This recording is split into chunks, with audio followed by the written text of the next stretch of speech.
Something is broken. Boys today are weaker, more anxious, and they're drifting through life with no clue who they're supposed to be. And the worst part, the adults in charge are too afraid to say why. Fatherhood's been gutted, discipline's a dirty word, and masculinity, it's practically a crime. So who exactly is letting this generation of boys down? And what's being hidden from fathers like us about raising sons in 2025. So today I'm pulling back the curtain on what no one's telling fathers today. We'll unpack why men are floundering, why women are stressed to the breaking point, and why masculinity done right is the fix that we're all desperate for. Stick around, because this one is for all the dads who are tired of the BS. So what exactly is the crisis of masculinity that we're experiencing? Why are men struggling so much? Well, I think the problem is masculinity used to mean protecting. Men were seen as protectors. It was protecting your family, that nuclear family. It was protecting your tribe. It was the resilience to bounce back despite what you might be feeling, to overcome the emotions that sometimes flood us and instead act on logic, and the responsibility to just have to put up with our own crap and to deal with ourselves and this kind of flesh that we have. We taught boys how to be tough but fair. And we expected men to be able to do the things around the house that needed to be done. Whether that was fixing the car, whether that's changing the brakes, changing the oil, fixing some minor plumbing. Now, obviously, you can't know everything as a guy. You can't be an expert at all these things, but most men knew the basics of how to take care of their household with these problems that arise. And the job wasn't always done perfect, but the man showed up and took care of it, the best of his ability. And so what we see happening now is boys are being shamed for their masculinity. Masculinity has been branded as toxic, and boys get shamed for doing things like wrestling, competing, or even, God forbid, wanting to win. It's like they have to apologize for their instincts that are built within them as boys. You see, in today's culture, men are tanking. College enrollment is down. Guys are 40% of graduates now. Men's participation in the workforce has dropped, and feeling like they have a purpose? Good luck finding it in a screen-addicted world. Even physiological symptoms are occurring in men today. For example, testosterone's dropping. In fact, according to a recent study, it's been dropping 1% per year since like the 80s. There's less drive, less fight, and less man in our young boys. Listen, and I'm not trying to blame the soy lattes or the sedentary lifestyle that most of us live nowadays, but let's be real, something's happening. We have 1 in 4 boys growing up without a father in the household, being raised by no dad. There's nobody there, no father figure there to show them how to channel their energy into something good. We have schools killing competition, more about participation than it is competitiveness. Boys tune out when they're not challenged. And the problem is that this hurts everyone in society, not just our boys and our men. It hurts women as well. You see, in today's culture, women are winning. We see more and more women reaching these professional goals and doing what society's telling them they should want to do or should do, and we find them becoming less satisfied in life. In fact, there was recently a study done on law firms and how they were having issues keeping their female counterpart lawyers in the offices and at the jobs. You see, what would happen is as the women aged and started hitting that range of in between 30 to 40 years old, the women started leaving the law offices. Even though the law firms were trying to offer more and more money to keep them, it didn't seem to matter. And the reason? They wanted to start a family. They felt that instinct that their time was running out. You see, women, they were sold a lie too. They were told, ditch the family, seek out the corner office, and you'll feel more fulfilled. You'll be more happy. So now women outpace men. Women are actually out earning their male counterparts, which again, I'm not saying is a bad thing, but what the studies and what the numbers and what women are saying is that divorce rates are up, birth rates are down. We're not even replacing the population at this point. And 40% of women in their 40s report regret on focusing on their career over their families. And on top of that, women's stress and anxiety is soaring through the roof. In fact, they experience it 40% more than their male counterparts. And in today's society, men feel useless, so they check out. Less participation in the job force. They're turning to things like video games and stuff to keep them distracted, which, hey, I'm a video game fan. I love video games, but they're never gonna come before my family and put my son first and all of that and my career first so that I can support my family. They should be entertainment, not something that you check out of reality with. And so marriage now is more like two roommates splitting bills than an intimate relationship of two people becoming one. And because of this, because men are feeling useless, we see women dissatisfied with their choices in men nowadays. Now we have women saying that they feel like they can't find a guy that isn't a pushover or a flake or that can't get the job done when they need to. And again, society's paying the price, not just men, not just boys, but society as a whole. 50% of adults aren't married nowadays, they're single. Since the 2000s, suicide is up in men by 36%. And the problem is, overworked women and aimless men mean weaker families, weaker societies, weaker communities, weaker everything. So the question is, what should we be teaching our sons instead? So these are the 5 things that I think our sons need to start learning again. So the first thing that we need to be teaching our sons is resilience and grit. You see, the problem in today's society is we bubble wrap our sons. We don't want them to get hurt. We're too afraid to let them go climb a tree to try something. And the problem is they don't learn how to overcome anymore. We are over coddling our sons.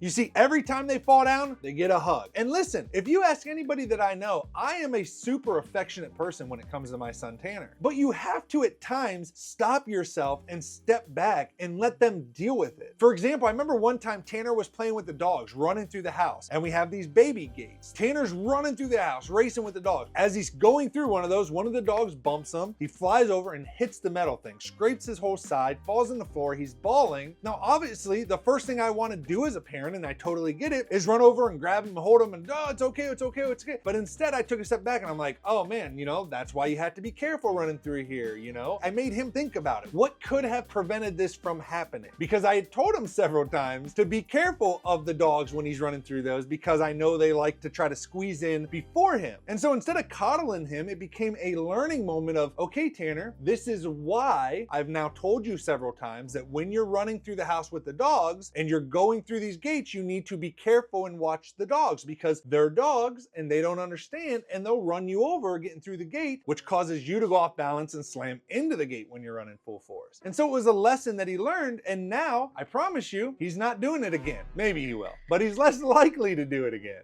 Tanner, sometimes, he cries in a video game because he can't do something. He can't jump over a specific area. He's 5 years old. He's learning to play video games, and he'll want me to do it for him. And I'll tell him, no, I'm not doing it for you. You have to figure it out. Sometimes he gets so upset that he'll start crying about it. And that's something as simple as a video game. And obviously that's just the first thing popping in my head right now, but it's not just our video games. It's in everything. If they fail, we never push them to become something better. And not because they have to, but because it's better for them to. It makes them better prepared for adulthood. It makes it better for them that when, God forbid, we all know what's going to happen one day, you're not here, that they're able to do it on their own and that they're able to do it for their kid. You see, grit, resilience, it's what turns a boy into a man who doesn't quit when life gets hard. The second thing that I think we've lost that we need to focus on again with our sons is leadership and responsibility. And see, the women, they're gonna love this one if you actually pay attention, because the problem that we have right now in society, boys are now given a free pass. Children as a whole are expected not to do chores, just be a child for as long as you can, which is great in theory. But the problem is we don't set them up for success in life, because what you learn at a young age, it's going to be the habits that you have as an adult, and they're going to get harder and harder to break the more years that you do them. And they grow up expecting handouts, expecting everything to just be done for them, especially by their mothers. And the thing is, your children can handle more than you think at a younger age than you think. My son Tanner's 5 years old. That doesn't mean he can't feed the dogs and be responsible for that. Can't mean that it's his responsibility when it's time for bed to make sure he goes in and uses the bathroom, that he then brushes his teeth. He has this whole nighttime kind of routine before going to bed, and he knows it's his job to get it done. We see it as like this punishment for our kids, or kids see it as a punishment, but instead, if you reframe it, if you refocus it on, listen, we're all part of this household. It takes all of us as a family together, working together, helping each other, being by each other's sides, taking care of things in the house for us to continue being there for each other so one person's not all doing it. And when you frame it in that way, kids do not mind helping you. you. And I think the true success in life is when you can incorporate the work and the play together so that you're getting the things done that need to be done, but you're having fun doing it while you're doing it. And we can teach our kids that through these responsibilities, these chores that we give them. And when we do this, what we cause to happen is we cause our boys to start leading at home, which in turn trains them and teaches them to lead their family as they get older. And guess what problem that solves? Men not being slackers, expecting their wives to be their mothers and come and save them. The third thing that I think our sons are lacking nowadays, our boys, is physical and mental toughness. Boys sit too much. Screens over sweat. And again, this is coming from somebody, like, I want to be clear. I'm a man who loves technology. I love playing video games. I like making YouTube videos. You can see I have a laptop. It's a gaming laptop for my son Tanner. But we also love getting out and throwing the football around in the street, hitting a baseball, playing catch, whatever it is, you know, just jumping on the trampoline, swimming in the pool. Like all of these things, you have to balance them. But the problem is most kids nowadays, they just sit on their tablet the whole time because most parents don't want to actually deal with having to raise their kids. We've all become extremely selfish and we just want to do what we want to be doing, which most of the time, let's be honest, is just sitting there binging Netflix ourselves or playing video games or something, instead of getting our asses up out of the seat, taking them outside and throwing the ball with them like we used to back in the day. And again, we've become so afraid of telling our kids no because we think that they might not like us. Maybe we grew up in a generation that had parents that said no a lot more. And so we want to be our children's best friends instead of their parents. So it's not that it's always going to be perfect, but you still have to stand your ground at times and let them know that your no means no. You can't go back on your word because you teach them that what you say is a lie and it's not even true. And so they just believe anytime you ground them from your tablet, that if they keep bugging you enough, you're going to give in and you're going to just give them the tablet back. Whereas if you would stand your ground, yeah, it might be difficult the first 5, 10, 15, maybe even 20 times, but they're very quickly, kids are very intelligent. They're very quickly going to realize it doesn't matter what I say, I'm not getting this device back. It doesn't matter what I'm saying, I'm not getting this toy at the store. And they just stop doing it. It's like magic. The more you know. So don't be afraid to say no to your kids because it teaches them mental toughness. So it's not just a physical toughness, it's the mental toughness that we have to build as well. And we've lost that in our boys. So take your kids out on those bike rides. Help them learn how to exercise properly. You know, do push-ups with them, do sit-ups with them. You know, turn on a routine on YouTube or something that you can do with them that's easy. Show them how to do these different things so they can find things that they like and keep up with as they grow that'll give them exercise, that'll give them movement. Building tough bodies, build tough minds. You see, a kid who can take a hit, literal or not, won't have their body falling apart at the age of 30. The fourth thing that I think we need to be teaching our sons again that we've lost is independence and problem solving. We fix everything for our kids nowadays. They never even learn to have to think for themselves, to have to figure out how to solve a problem. They start crying about something, we run over like the helicopter parents we are and immediately take care of whatever it is they need. And again, even something as simple as for myself, realizing very early on, because I tell everybody, listen, I'm a helicopter parent. I admit it. I realize that the culture I grew up in, we have become people who coddle our kids. And I realized that, and even something as simple as anytime Tanner would get frustrated at a video game, just grabbing his controller and doing it for him, I realized I'm not helping him. I'm not helping him figure out how to figure it out on his own. Even things like including him when I had to fix something of his, when he breaks something and I had to sit him down and say, okay, you broke it. What do we do now? Well, I don't know. Well, what do you think we should do? And you have to take that time to sit there and allow them to think and allow them to process and allow them to come up with ideas, but then allow them to try their ideas and fail and then get frustrated and mad and cry and break down and then allow them to go through that without jumping in and fixing it for them and then teaching them, hey, it's all right. A failure is a failure. That's what's teaching you. Failure's not a bad thing. Learning to have to sit there and figure out what to do after repeated failures is not a bad thing. You don't need to get upset. You don't need to cry. You don't need to throw a fit. You just need to keep thinking till you figure it out. And so when it comes to things like Pokemon cards and toys and Tanner having his money, I allow him to budget it. I teach him what you should do. And I explain to him why. That's the secret. It's like, okay, Tanner, you have $40. If you want that, go ahead and buy that. But think about it first. Make Make a decision. Become independent. Learn problem-solving skills. Make your own decisions. Don't just tell your kids everything they should do, man, because it does hurt them in the long run. You see, a boy who solves problems grows up into a man who doesn't need a bailout, financially or otherwise. And so the last thing that I think we need to bring back and teach our kids, our sons specifically, is honorable behavior and integrity. And I would even add another word in here that kind of, in my mind, goes along with this type of mindset and behavior, which is chivalry. Like, we don't expect our men to hold open the doors for women anymore. We don't expect our men to give the woman their coat if they're cold because they forgot theirs. Instead, we have men nowadays, their girlfriend or their wife or whatever will complain that they're cold, and they'll look at them and say, well, you should have brought your damn coat, you dumbass.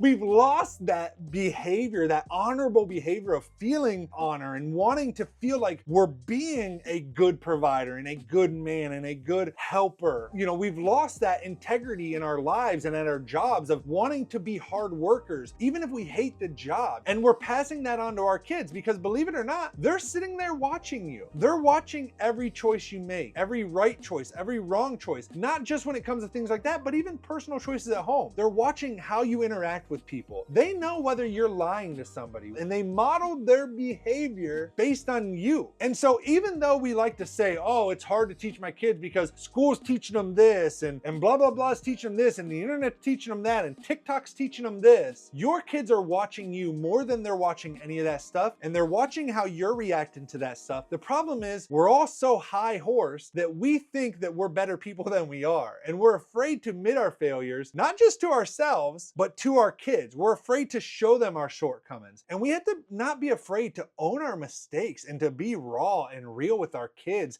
and let them see our shortcomings and let them see, going back to like building mental toughness, and show them how you're fighting to improve yourself, admitting when you make a mistake and doing what you can to fix that mistake. And that is honorable behavior, and that is living as a man with integrity. So teaching your sons to be honorable, to have chivalry, to be a man of integrity will open up things in this world that would blow your mind if you really grasped it and understood it. And so as I've kind of spouted throughout this video, you know, it doesn't just help men, it helps society, it helps women. And so just to kind of like go over what I think some of the benefits of bringing masculinity back would be. Number one, you know, purpose-driven men, they don't ghost their families. They show up as dads, husbands, leaders, you know, and Tanner needs that from me. Your son needs that from you. They need to know that you have a purpose in life. Even if your purpose is just to be a man, a great father, taking care of your children, or a great husband, taking care of your spouse. The second thing is it helps our women, as I said. A strong man lifts the weights off of a woman, takes down their stress levels, their anxiety. When women know they can count on their man to be there for them, to pick up the slack when needed, that includes helping with the household chores. And I've failed at this myself as a young man as well. You know, women, they don't want projects, they want a partner in life. Our families benefit from strong masculine men.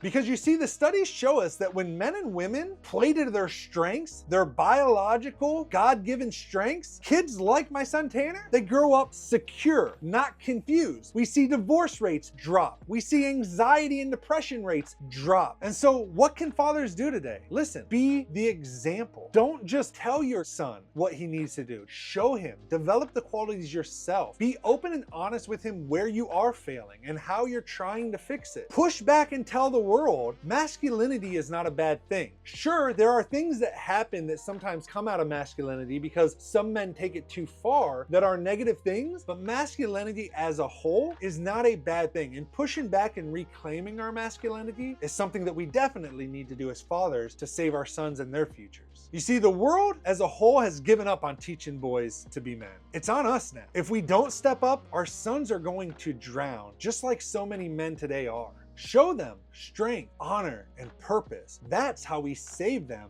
and fix everything else along the way. So that's what I believe that they are not telling fathers about raising sons anymore. And if you agree, make sure you smash that like button. Also, if you're new around here, my name is Derek. I have a 5-year-old son. This channel is all about me and my son, whether that's content that helps other dads out like myself, I'm a single father, or whether that's just me and Tanner having fun playing some video games or opening some Pokemon cards. That's what you'll find on this channel. So if you're a father like myself, even a single father, hit that subscribe button. And if you want to check out another one of our videos, check out this Pokemon card opening video Tanner and I did, where we pulled some really awesome cards and had a great time doing it. And until next time, peace out, everybody. Later, nerds.